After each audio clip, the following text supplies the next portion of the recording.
generally has been known as a semi-arid area. And climate changes have changed, and they've made the droughts worse. And this has made it worse in such a way that 8 people out of 10 here in Karamoja actually living below the poverty line. So today we just want to get a sneak peek and probably understand how things used to be and what has changed and how things are today. So I would like to start with probably that gentleman in the corner to tell us how was it then and what has changed and how are you people coping? Yeah, last month there was a dry spell. While actually most of the Karamoja here, especially in Masiriko, that's a Moroto district, still cultivated the land. Most of them participated, and then some of the crops germinated, and then around March and April there, so there was a dry spell. Even some plants were already withering. Last time when people cultivated, they cultivated really and they became serious of it. But now rain disappeared, and now it is a surprise that this month we have still rain, and it comes when you don't expect. It comes when we don't expect, and we are surprised and saying, what is all this? There is what's called in our language which means the season has changed. It used to not to be in the other past, whereby Karamojongs used to harvest and stock a lot of food. Now this time you find that little harvest is being realized just because the season of the years rotating have changed completely. We used to have what's called, when we realize dry season in Karamoja, we used to have what's called the pastorals, whereby you can move to at least to the green belt, whereby animals have some pasture and water. By the time when Gilbert Bukenya was the vice president, he's the one who came and launched for us the what's called upland rice. I think that's the only new plant we have now in Karamoja.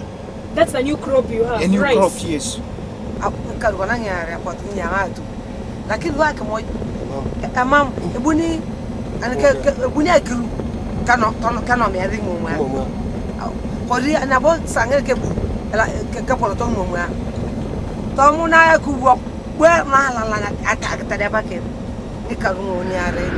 was saying, those days for the past seasons, rain would come and people would cultivate.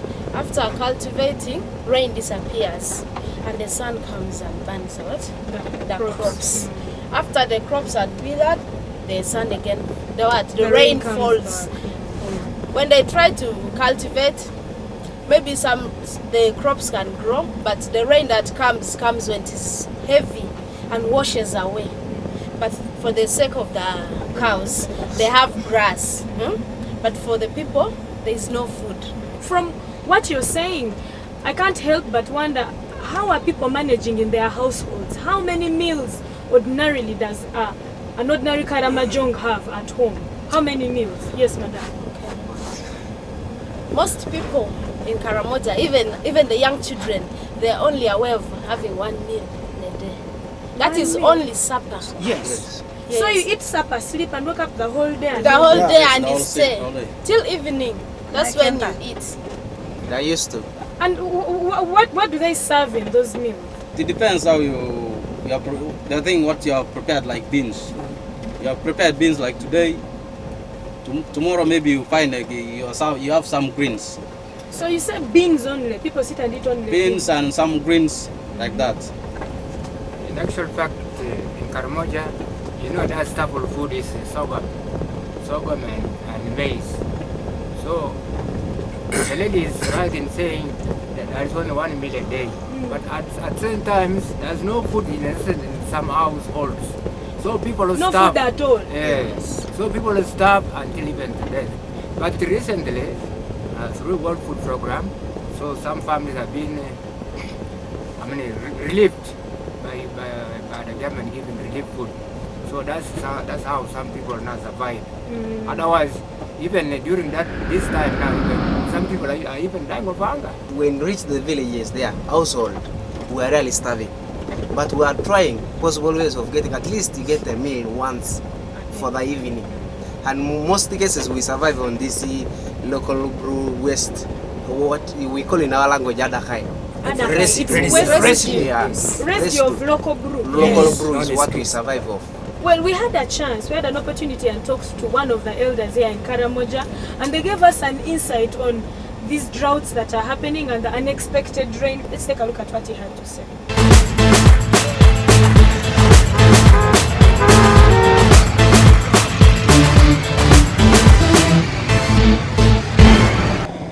Actually, the history of the drought here in Karamoja, we used to get just a little rain every year.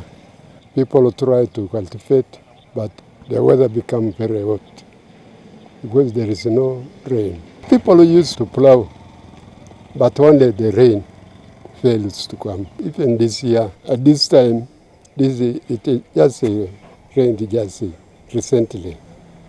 And some of the sorghum all really get dry. And now people are trying to cultivate again. Some time ago, World Food was supplying food to schools.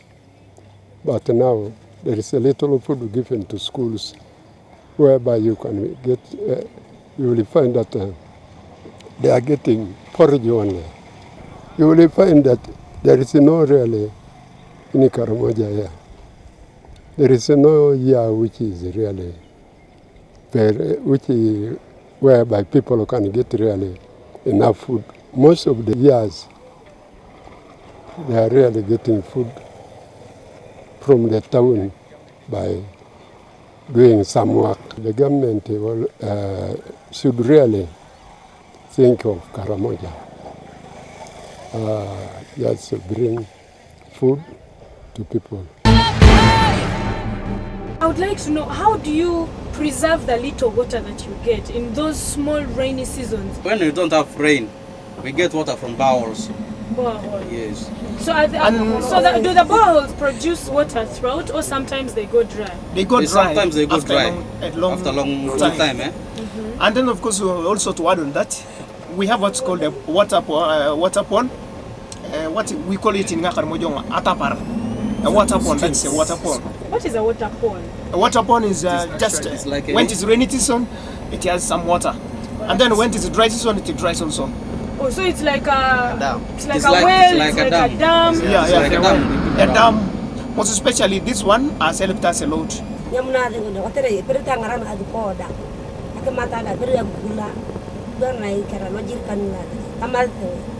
Water is collected when like rain falls. You collect water in jerry cans for preservations. How long do you preserve that water? For as long as You keep using a little, eh? yes, and you don't cook on a daily basis. It is not a guarantee that we are going to cook every day. There is lunch, there is breakfast, there is what.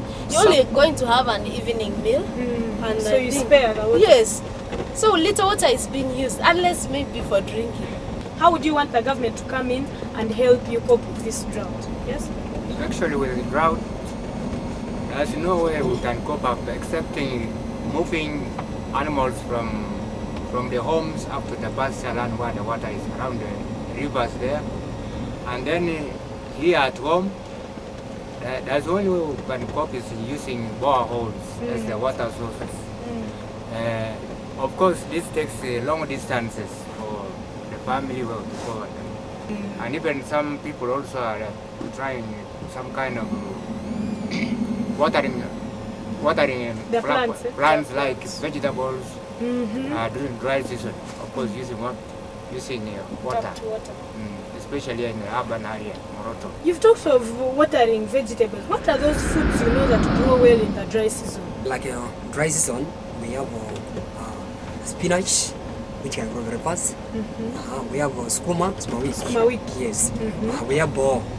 Bo. Yes, I like bo. bo. Yes. So those ones, in dry season grow when there's no rain. So vegetables grow without rain? Yeah. Yes. Now, Karamojongs, you love cows so much, but the government has always advised that if you could rear less cattle, hybrids that are easy to maintain, maybe then you would not have your cattle die off in drought and you'd have few to look after, and then have a few less demand for water, for pasture.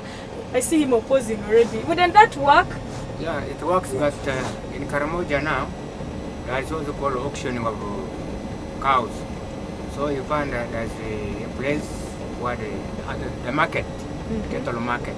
So they bring the animals to sell, to cope up with what will hunger during the dry season. So they sell their animals because of the hunger. They sell animals to get some money. Yeah, and then of course when it is now when the weather is now wet, I think they reserve the animals. Yeah.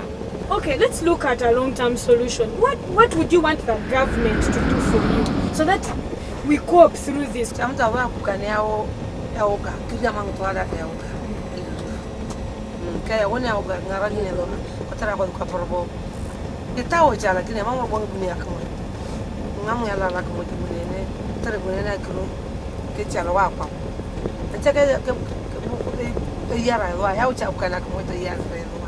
She's saying she would wish the government would, when they are distributing relief food, they would bring food for everybody. Because sometimes people cultivate and food is not there. So she would wish that food is brought for everybody. Because mostly when they bring this relief food, it's for the old. They say extremely vulnerable. And the rest, they look at you when you're youth, they look at you as if you can manage. You can manage. Yet in actual sense things are bad. But instead of giving you food, wouldn't you rather the government helps in irrigation and probably comes with water tanks and irrigates your gardens, or maybe tractors to help you dig, instead of handing over food? Wouldn't that be more helpful? With that, Yes. There was a time we received tractors to help us. But now these tractors again were hired. These other people who had money could hire them, and yes, they were brought for us. expensive. Yeah, they were expensive and could not do anything.